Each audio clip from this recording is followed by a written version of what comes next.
देखिए आ गया है त्रैमासिक परीक्षा कक्षा 9वीं विषय हिंदी का पेपर।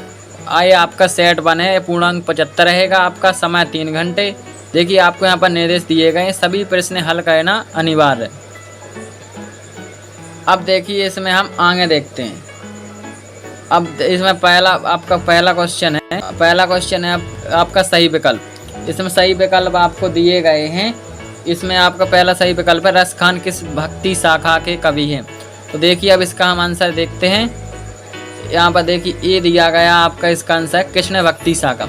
रसखान जो आपके कवि हैं वे कृष्ण भक्ति शाखा के कवि हैं।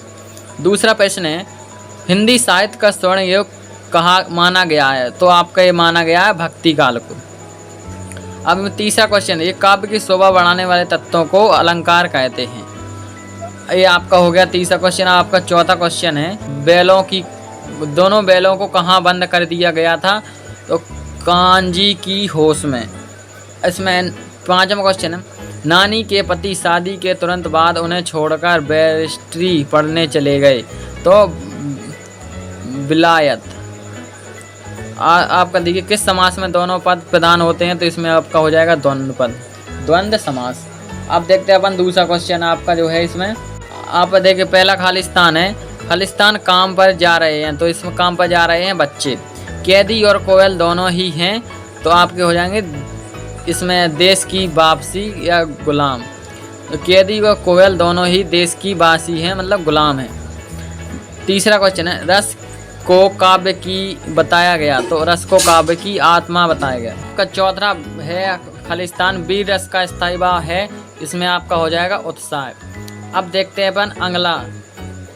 इसमें आपका देखिए पांचवा आपका जो खालिस्तान है गधे का छोटा भाई है। तो गधे का छोटा भाई है, उसका नाम है, गधे के छोटे भाई का नाम है बैल। अब छठवां है वे शब्दांश जो शब्द बनाते समय आरंभ में लगते हैं उन्हें उपसर्ग कहते हैं। ये प्रश्न घुमा दिया गया है, जो शब्द आगे जुड़ते हैं या उसे उपसर्ग कहते हैं। अब देखिए आपकी सही जोड़ी। सही जोड़ी मैं आपको दिखा देता हूँ। देखिए यहीं आपकी सही जोड़ी। दुर्लभ, दुर्लभ का हो जाएगा आपका कठिनता से प्राप्त हो। दूसरा है कबीरदास, कबीरदास का हो जाएगा सखियाँ एवं शब्द। सम्मानीय, सम्मानीय का अर्थ होता है योग्य, ये आपका। और तीसरा है मृतिका, मृतिका का हो जाएगा मिट्टी। दो बैलों की कथा मुंशी प्रेमचंद। जहरीला, जहरीला का हो जाएगा आपका सांप। अब देखते हैं अपन इसके आगे। इसमें दिए गए हैं आपके एक वाक्य में या एक शब्द में उत्तर। तो आप देखिए एक वाक्य एक शब्द में उत्तर। पहला आपका है ज्ञान की तुलना किससे की गई है। तो ज्ञान की तुलना की गई है, या इसका आंसर भारत के अंतरिक्ष केंद्र का नाम है। तो इसका आपका नाम हो जाएगा, अभी इस रॉकेट छोड़ा गया था सतीश धवन। बंशीधर को किसकी नौकरी मिल गई।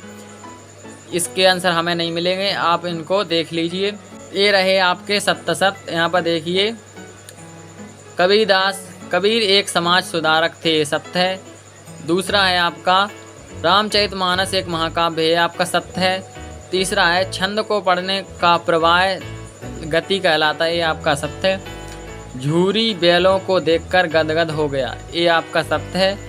विचार विनिमय के माध्यम को भाषा कहते हैं, ये आपका सत्य है। धोखे से सफलता प्राप्त करना सम्मानजनक है, ये आपका असत्य है।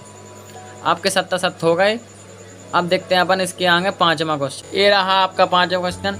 भक्ति काल को स्वर्ण युग क्यों कहा जाता है। आपका इसका छठवां है कबीरदास शिल्प सौंदर्य की दो विशेषताएं। सातवां है आपका मानसरोवर से कवि का क्या आशय है। आठवां है रूपक अलंकार की परिभाषा को उदाहरण सहित लिखिए। नौवां क्वेश्चन है दोहा छंद की परिभाषा। इसमें आपका 10वां क्वेश्चन है प्रेमचंद की दो रचनाएं लिखते हुए उनकी शैली, उनकी भाषा शैली की विशेषताएं लिखिए। 11वां छोटी बच्ची को बैलों के प्रति प्रेम क्यों उमड़ाया। आपका इसमें देखिए 12वां नाटक और एकांकी में दो अंतर, उसका अथवा कहानी उपन्यास में अंतर। इसमें देखिए आपका 13वां क्वेश्चन है निपात शब्द क्या है। 13 में का अथवा तत्सम शब्द क्या होते हैं, उदाहरण सहित लिखिए। आपका 14वां प्रश्न है बाढ़ पीड़ित क्षेत्र में कौन कौन सी बीमारी फैलने का खतरा होता है। 15वां है मुहावरे और लोकोक्तियों में अंतर। अब 16 माह निम्नलिखित वाक्यों को परिवर्तित कीजिए। तो मैं कल जाऊंगी, ये प्रश्नवाचक, इसका हो जाएगा क्या मैं कल जाऊंगी।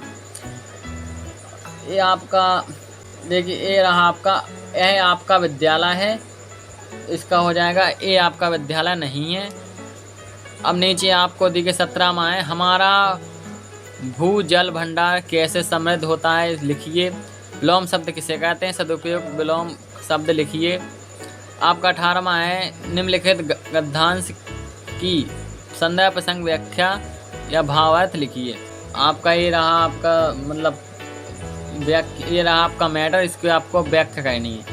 अब 19वां क्वेश्चन, निम्नलिखित गद्यांश की संदर्भ प्रसंग व्याख्या सहित भावार्थ लिखिए। इसकी आपको संदर्भ प्रसंग व्याख्या करना है। अब इसके आगे देखते हैं, ये रहा आपका 20वां क्वेश्चन, यातायात के नियमों पर एक अनुच्छेद लिखिए। ये आपका 3 नंबर का प्रश्न है, देख लीजिए। अब देखते हैं अपन आगे। अब इसका द्वारा अपने प्रिय मित्र को पढ़ाई से संबंधित संवाद लिखिए। 21वां क्वेश्चन ये रहा आपका, काव्यांश को पढ़कर नीचे पूछे गए प्रश्नों का उत्तर दीजिए। अब बढ़ते हैं अपन आगे। ये रहा आपका, ये रहे आपके क्वेश्चन 21वें क्वेश्चन में पूछे गए थे। उपयुक्त गद्यांश का शीर्षक, हमारी अंतरिक्ष सुरक्षा का आधार क्या है। उपयुक्त गद्यांश का सारांश लिखिए। आपका ये रहा 22वां क्वेश्चन, अपने विचार को 3 दिन के लिए अवकाश हेतु प्रार्थना पत्र लिखिए। और आपका है 22वां है, निम्नलिखित में एक विषय पर रूपरेखा निबंध लिखिए। विद्यार्थी जीवन का महत्व, दैनिक जीवन का इंटरनेट का महत्व, आपका आदर्श विद्यार्थी के गुण, मेरा प्रिय खेल। ये आपको इस पर निबंध लिखना है। ये हो गया आपका पूरा पेपर। अब यहाँ पर हम वीडियो करते हैं समाप्त।